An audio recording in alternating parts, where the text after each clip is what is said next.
Welcome to the Bike Show, and an episode that's going to feature some rare bikes and some very old, very special collectible gems, but we're going to kick off with a genuine Dakar race replica. Given that kind of racing heritage, and if it is a proper real deal kind of replica, then the bike Don is about to ride must surely be orange and very, very expensive.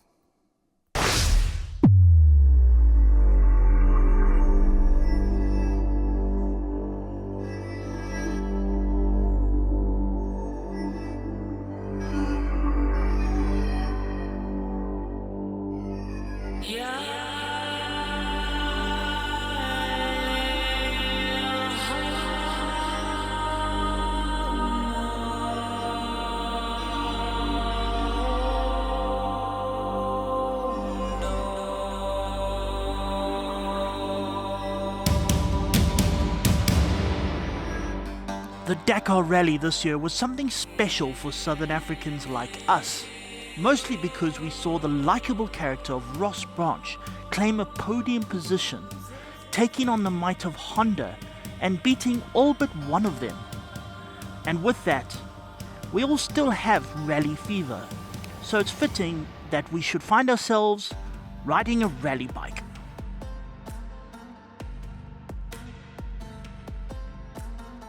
This is a 450 rally bike, one that has entered and finished the mighty Dakar Rally.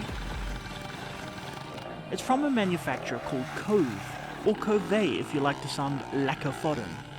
It is here in South Africa, being imported by Kove South Africa. And this exact bike, the demo from Off-Road Cycles in Pretoria, is on sale for 200,000 Rand. We joined Dirt and Trail at their photo shoot, and we have motocross and off-road pros like Mike Vessels and James Lottering blasting around in it.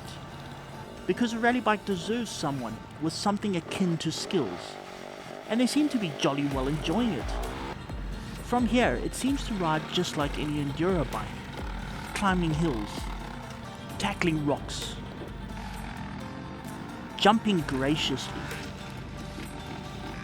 and going outrageous speeds on roads that are really not roads. It even takes the odd fall without snapping in half. And why not? It weighs just 145 kilograms with all the fluids on board. And has a 450cc single-cylindered motor with all the DOHCs and liquid cooling you'd expect from a real rally bike. But is it just for pro off-road riders? It turns out, no. Oh, I'm riding a rally bike. I've literally ridden every single other kind of motorbike you get. All of them. I've never ridden a rally bike. A paka rally bike. Not like an enduro bike sort of converted to rally. No, this is a purpose-built rally bike, and I'm riding it and I feel all special. I feel like Ross, Peter Hansel, Coma, all of those guys. That's all good and well, but there are a few concerns. Kove might sound all romantically European, but the brand actually stems from the People's Republic of China. Not that you'd actually notice. And that I don't really believe. I mean, here's the thing. When you get on a bike built in China, well, up until now, every time I get on a bike built in China, you can kind of tell it's from China. I mean, even the very well-made ones, they're well-priced, good value for money, all that kind of stuff. But you can more or less tell it's from China. I can't with this one.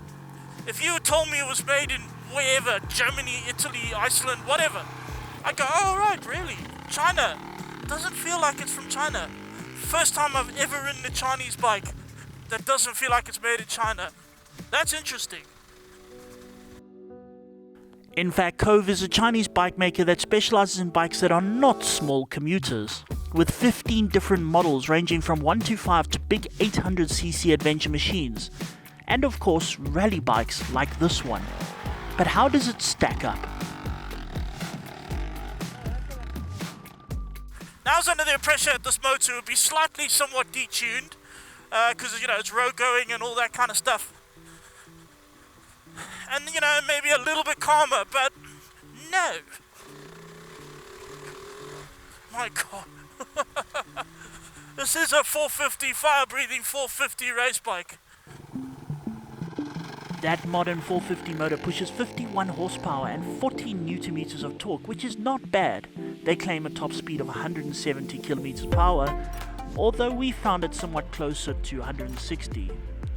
Although, we should probably get someone a more aerodynamic to ride it, and maybe at sea level. But a motor is not just about power.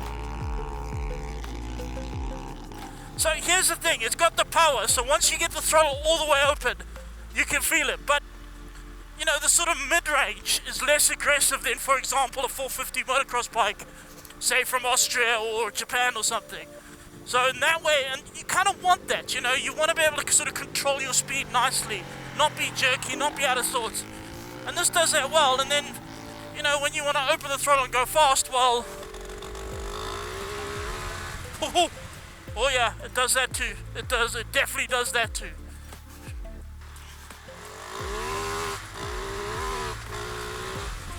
The gearbox is terrific. I mean, it changes for nothing, clutchless shifts on nothing. Changes down, I've no false neutrals, no anything. Easy shift. It's truly great. And rallying is about going fast over rough terrain, and for that, you need some of the bouncy bits. Now suspension, yeah, it's got that.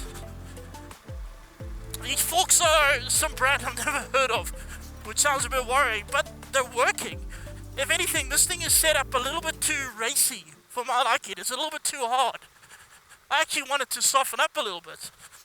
But some of the top racing guys who rode it earlier, they quite liked it. So, who am I to argue? But this is more than just going flat out racing. In other ways, it is rather civilized. It's got a color dash, which is pretty cool. I mean, it looks nice. Some of those numbers are a bit tricky to read, especially if you're a bit hard of seeing. It is a nice looking dash. The seat is somewhat Enduro-y, but otherwise the ergonomic triangle is rather good, especially the taller bars that make it comfy both sitting down and standing up. And this is good, because the Kove 450 Rally is in fact road legal. And of course this is road legal. I mean, that's one of the things about when you ride rally. It needs to be road legal, because part of a rally is, of course, road riding. I mean, something that astounds me about Dakar is you've got these guys that'll spend 8 hours riding a special stage through the dunes or wherever, and they finally get to the finish of the special stage, and that's not it. They don't, they don't put their feet up. No, it's like it can be sometimes be like another 400, 500 kilometers to the bivouac of road riding. So well done, you finished the stage, you made it through, jolly good. Anyway, your bed is 500 kilometers that way. Bye-bye, have fun. So yeah, it needs to be road legal, and I kind of like that because it means you can ride the thing to work. So you rock up at the bike parking or whatever your work is, and then you'll have all the guys on like GS's, NC750s, and well, whatever else, and you arrive there on your rally bike. Oh, hello everyone. Yes, just me and my rally bike. And then we get on to value for money. 200,000 Rand is a lot of money, but then again, in the world of rally extremism, it really isn't. What I love about this thing, well, look at it this way. Yeah, that's a fair chunk of money to be laid out, but for example, you can buy the KTM rally bike, and 5 years ago, last time we checked the price on one of those, it was 450,000 Rand. Now it's probably somewhere close to the 600,000 Rand. So in that regard, for a full-on prepped rally bike, 200 is really, really not bad. And beyond that, I mean, you can buy the KTM, you cannot buy the Honda Dakar, the rally bike, and the Hero that Ross Branch rides is purely a prototype. It's built only for Dakar racing and only for the factory Hero riders. You can't buy them. So this is the best value for money rally bike in the world. Fancy that.